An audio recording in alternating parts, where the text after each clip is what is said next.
ootasime bussi peatuses Suure tee ääres. Ei, narkoparonid, tere! Mis paronid me oleme? Valve Raska on pealtnäha tavaline 78-aastane pensionär. Ta elab Jõgevamaal Siimuste alevikus koos oma elukaaslase Ilmar Jürisooga juba üle 30 aasta. Noorena töötas Valve erinevates ametites alates poemüüjast kuni lüpsjani. Tema suureks hobiks on olnud aiasaaduste kasvatamine. Männipuusid ma panen käbi ja olen kasvatanud männiistikut niimoodi siin oma õue. Ja kastanimunadest olen ma kastaneid päris mitu puud aretanud välja. Siis arbuusi olen proovinud. Valve huvi eksootika vastu lõppes tragikoomiliselt. Nimelt pani ta ligi 11 aastat tagasi kasvuhoonesse kasvama kanepitaimed. Valve sõnul jõudsid keelatud taime seemned temani proosalisel moel.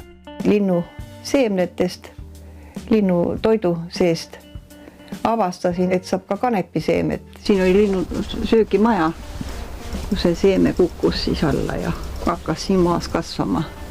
Üks siukene. Ja ma vaatasin, see on nii kanepi moodi. Ma olin pildi peal kanepit näinud. Ma hakkasin kohe sorteerima neid seemneid. Nad on siuksed heledamad, tundsin ära kohe. Ja siis ma natuke kasvatasin toas akna peal ja siis kevadel panin kasvuhoonesse tomatite vahele. Kasvuhoones oli 3 taime. Ja peenra peale siis panin 2 veel tubakate vahele. Kuid Valve ja Ilmar ei kasvatanud kanepitaimi ainult silmailuks, vaid lõikasid ühe ladva maha ning proovisid seda ka suitsetada. No, olin kuulnud, et kanep sedasi nagu rahustab ja kuna mehel oli tervis väga halb, siin tulid need infarktid ja insuldid ja siis tahtsin talle lõõgastust.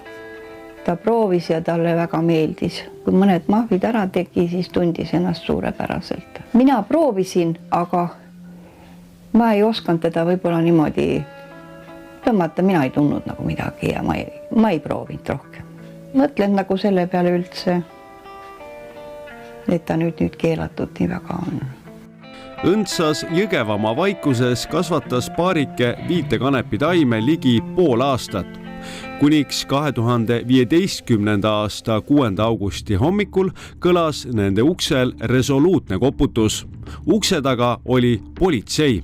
Ma käisin öövalves, tulin hommikul 6 aeg koju ja siis magasin, kui koputati ja siis olid politseid ukse taga ja nõudsid, et ma näitaksin oma kasvuhoonet.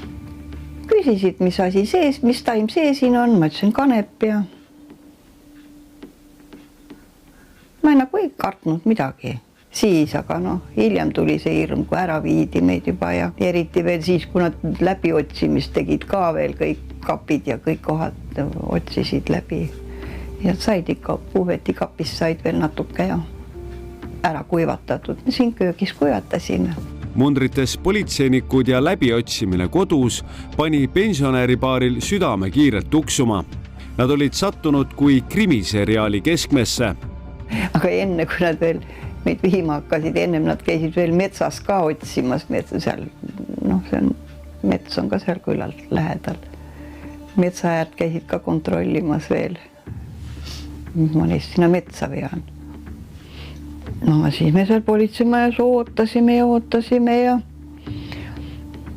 terve maja oli siis seda hästi lõhnas küll see kanepika.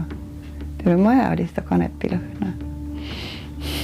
Seaduse silmis panid Valve ja Ilmar toime lausa 2 kuritegu, sest lisaks taime kasvatamisele otsustasid nad seda ka kuivatada ja hoiustada.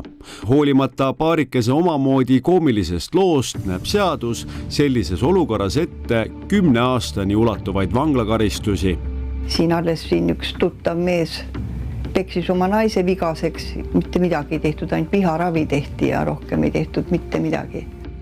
Valve ja Ilmar pääsesid mõlemad 3-aastase tingimisi vanglakaristusega, ent isegi suuremaks probleemiks osutusid mitme 1000 eurone trahv ja menetluskulud. seda olukorras, kus vanapaari sissetulekud olid kahe peale kokku alla 800 euro kuus. No siis, kui nad ütlesid küll, et jaa, et siin seda rahasummat ja siis ma ütlesin, et aga pange siis parem mind juba sinna vangi, mul ei ole seda raha anda.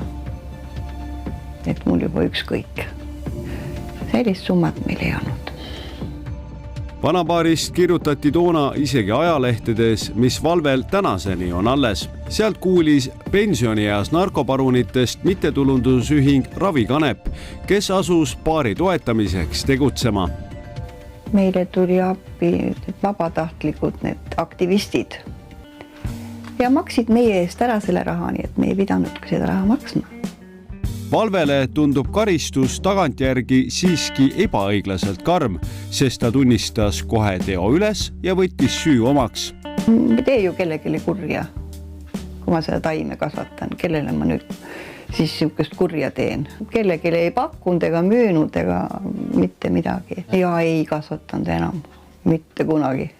Aga kui oleks luba, siis kasvataks ikka.